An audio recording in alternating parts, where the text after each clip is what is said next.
మీకు రమణారెడ్డి గారికి జరిగిన వర్గ కక్షలు కావచ్చు, మీ పదంలో ఫ్యాక్షన్ అనుకుంటాం. ఫ్యాక్షన్కి నాంది పలికింది మీరా ఆయన? ఎప్పుడు నాంది పడింది అంటే విత్తనం ఎక్కడ పడింది అంటారు? అంతకుముందే ఆయన మీపైన కత్తి దువ్వారా, మీరు ఆయన పైన కత్తి దువ్వారా? అంటే ఆయన నేను చదువుకునేప్పుడు ఒకటే క్లాసు. ఇద్దరు క్లాస్మేట్స్ మీరు? క్లాస్మేట్స్ అంటే సెక్షన్స్ డిఫరెంట్, ఒకటే క్లాస్లో చదువుకుంటానేమో.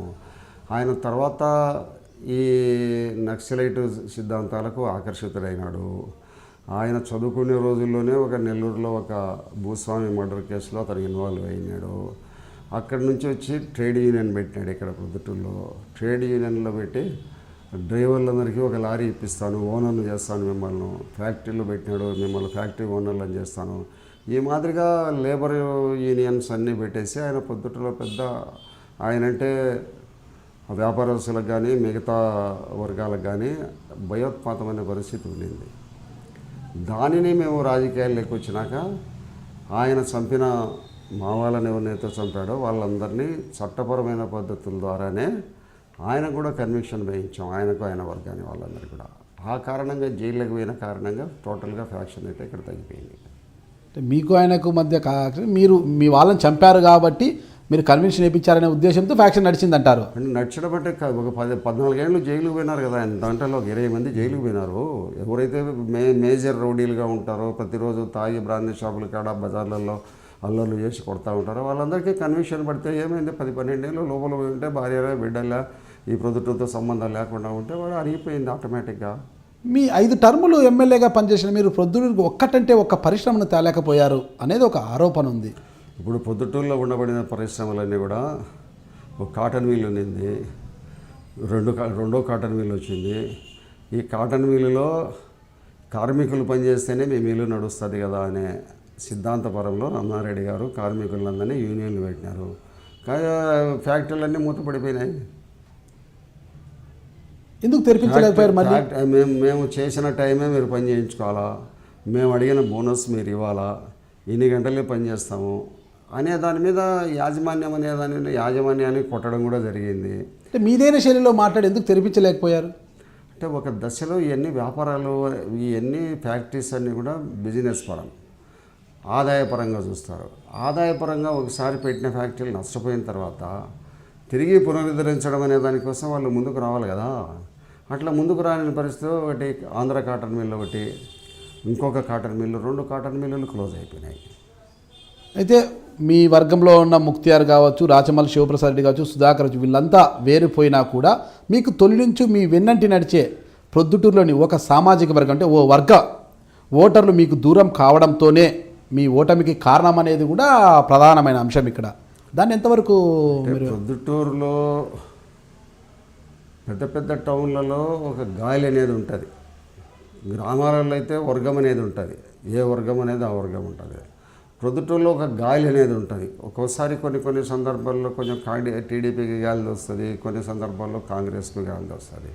ఇప్పుడు వైఎస్ఆర్సీపీకి గాలి దోషింది కాబట్టి అట్లా జరిగింది. అయితే గాలికి కారణం అనేది ఒక వర్గం మీకు దూరం కావడం అనేది, అందుకు ప్రధాన కారణం గతంలో మీరు మీ కుమారుడైన కొండారెడ్డి గారు ప్రొద్దుటూరు డబ్బుల్ ధమాకా అని ఒక స్కీమ్ పెట్టారు. డబ్బుల్ ధమాకా అంటే 1,00,000 కడితే 2 లక్షలు, 2 లక్షలు కడితే 4 లక్షలు, కోటి కడితే 2 కోట్లు, సంవత్సర కాలంలోనే 1,00,000 కడితే 2 లక్షలు ఇస్తాం అని కోట్లాది రూపాయలు వసూలు చేశారు. ఈ డబ్బంతా రియల్ ఎస్టేట్లో పెట్టారు, మరెక్కడ పెట్టారో తెలియదు కానీ చాలామందికి ఇవ్వలేకపోయారు, అప్పుల పాలయ్యారనేది ఉంది. ఆ కారణంగానే ఒక వర్గం ఓటర్లంతా కూడా మీకు వ్యతిరేకంగా మారిపోయారు. అదే మీ అపజయానికి కారణం అంటున్నారు. కొంతవరకు అపజయానికి కారణం అని నేను చెప్పను, కానీ కోటికి కోటి ఇస్తామని తీసుకునే మాట వాస్తవమే. వాళ్ళందరికీ ఇచ్చాము కూడా. రియల్ ఎస్టేట్లో భూమి ఉండబడినప్పుడు డబ్బులు తీసుకుపోయి అక్కడ పెట్టినాము. అది సంవత్సరము 6 నెలల్లోనే ఆదాయాలు వచ్చినాయి. అందరికీ కోటి పెట్టిన వాళ్ళందరికీ కూడా మళ్ళీ ఇచ్చేసినాం అందరికీ. ఆ కోట్లు పెట్టిన వాళ్ళందరికీ ఎవరికి బాకీ లేవు. ఎన్ని కోట్లు వసూలు చేశారు సార్?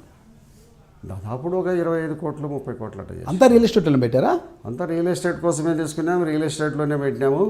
రియల్ ఎస్టేట్లోనే అప్పుడు వ్యాపారం జరిగినప్పుడు అంతా తీర్చేసినాము. మళ్ళా ₹1.5 ₹2 వడ్డీతో మళ్ళీ తీసుకునే బాకీలు అయితే ఇంకా కొంతవరకు మేము ఇవ్వాలి. అది అటు ఇటు అది ఒక వర్గానికి. ఇప్పుడు మేమంతా తీసుకుంటే ఎంతమంది మీద తీసుకుంటాం? ఒక 50 మంది దగ్గర తీసుకుంటాం డబ్బు. దాంట్లో మా బంధువులు కూడా ఉన్నారు. 50 మంది 30 మంది దగ్గర తీసుకునే డబ్బుతో కులం అంత దూరం అవుతుందని నేనైతే అనుకో. ఒకరు వెళ్ళి ఇంకొకరు చెప్పుకుంటారు కదా, నాకు మోసం చేశాడు, నాతో డబ్బులు తీసుకుని తిప్పుతున్నా, ఆ 10 మంది ఇంకో 10 మంది చెప్తారు కదా, మోసం చేసినాడు, ఇవ్వలేదు మాకు డబ్బు అని ఒక్కరిని పొద్దుటూరులో చెప్పిస్తే నేను పాలిటిక్స్ నుంచి విత్డ్రా. కడవడు పాలనలో ఒక చిటికెడు విషయమైనా చాలు కదా అన్నట్టు, అట్లా కడవడు పాలనలో ఒక చిటికెడు విషయమైనా చాలు కదా, అలా ఒక వర్గాల్లో ఉన్నప్పుడు. నాకు ఇవ్వలేదనే వాళ్ళను ఎవరినైనా ఈ రోజు కూడా చూపించగలిగితే నేను పాలిటిక్స్ నుంచి రాజకీయాలు ఈరోజు బాకీలు ఉంటాం, వ్యాపారం చేస్తున్నాం, ఈరోజు కూడా రియల్ ఎస్టేట్ జరుగుతుంది.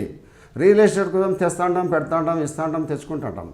నీకు ఇష్టం వచ్చిన ఒక 100 కోట్ల రూపాయలు ఉన్నవాడిని కూడా ఒక ప్రాజెక్టు పోతే బ్యాంకుల నుంచి అప్పు తెస్తాడు. ఇంకా కొంతమంది డబ్బు దొరికిన వాళ్ళ దగ్గర, వ్యాపారస్తుల దగ్గర అప్పు తీసుకొచ్చి పెడతాడు. బిజినెస్ అనే దాంట్లో ఎప్పటికి తీసుకోవడము, ఇవ్వడము, పెట్టడం అనేది ఉంటుంది. రాజకీయాల్లో ఉన్నప్పుడు ఇలాంటి బిజినెస్ ఎప్పటికైనా మీ రాజకీయాలకు ప్రతిబద్ధకంగా మారుతుందని మీరు ఆలోచించలేదు ఆ రోజు? అంటే ఇప్పుడు ఒక రాజకీయాలలో ఈ రియల్ ఎస్టేట్ బిజినెస్ గురించి నా కొడుకు అనేవాడు నాతో సంబంధం ఉంది, జాయింట్గానే ఉన్నాము కాబట్టి వాడు చేసుకుంటాన్న బిజినెస్లో ఇది చెయ్యి అది చెయ్యి అని వాడిని ఇండిపెండెంట్గా వదిలేసినాను. నేను ఎప్పుడు ఈ రియల్ ఎస్టేట్లో నేను తలదూర్చినట్టు కాదు. నేను తలదూర్చిన వాడిని ఏంటంటే 85, 89, 94లో హైదరాబాద్లోనే ఒక వీధులు సంపాదించేవాడిని.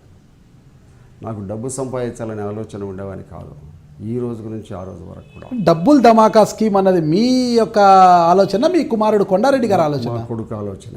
అంటే మీరు ఓకే చెప్పారు, అడిగితే చేద్దాం. నేను ఒక్కరికి డబ్బులు ఇవ్వమని చెప్పలే, ఒక్కరు నాకు ఇవ్వలేదని నా దగ్గరికి రావడంలే. వాడు సొంతం చూసుకుంటున్నాడు, సొంతం కట్టుకుంటూ ఉంటాడు, నాకేంటి ఇబ్బంది. అంతకుముందు ఈ ధమాకా అనేది మా తమ్ముని కొడుకు ఒకడు రవీంద్రనాథ్ రెడ్డి అని మాకంటే ముందు చేసేవాడు, వాడు పెట్టినాడు 1,00,000 అనేది. దాంతో వీళ్ళు కూడా తీసుకున్నారు. అదే అంత చేయడం అనేది తప్పే. అది నా దృష్టికి వాడు ఇండిపెండెంట్గా చేస్తున్నాడు కాబట్టి నేను వాళ్ళ దాంట్లో ఎప్పటికీ జోక్యం చేసుకోను. నేను మీ వరదరాజు రెడ్డిని, పొద్దుటూరు మాజీ ఎమ్మెల్యేను. మీరు చూస్తున్నాడు ఐటీ న్యూస్.